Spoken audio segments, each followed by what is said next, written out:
Hello everyone, অনেক দিন ধরে প্ল্যান করার পর অবশেষে আমরা বন্ধুরা মিলে বেরিয়ে পড়লাম আমাদের ট্রিপের জন্য। শিলিগুড়ি নেমে প্রথমে একটা দোকানে ব্রেকফাস্ট করার জন্য দাঁড়ালাম। शिलीगुड़ी बस स्टैंड उतर करके नाश्ता करने के लिए आए हैं गाइस।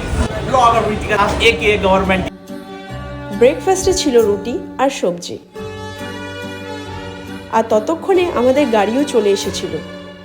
গাড়িতে লাগেজ রেখে আমরা বেরিয়ে পড়লাম আমাদের ডেস্টিনেশনের দিকে। আমাদের ফার্স্ট ডে ডেস্টিনেশন ছিল দার্জিলিংয়ের একটা অফবিট জায়গা ঋষিহাট।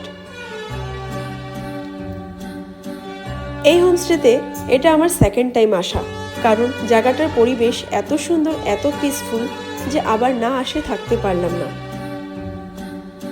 আমাদের রুম থেকে কাঞ্চনজঙ্ঘা একদম ক্লিয়ার দেখা যাচ্ছিল। হোমস্টেতে পৌঁছে দেখলাম আমাদের জন্য গরম চা আর লাঞ্চ রেডি করে রেখেছিলেন।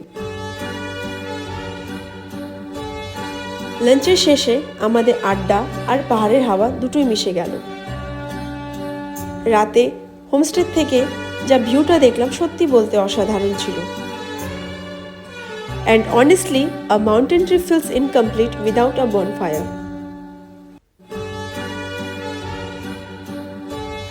রাতে ডিনার করার পর আমাদের ফার্স্ট ডেটা একদম পারফেক্ট এন্ডিং পেয়েছিল। যদি আপনারাও এখানে আসতে চান তাহলে অবশ্যই একবার ভিজিট করুন। ততক্ষণ সবাই ভালো থাকুন, সুস্থ থাকুন।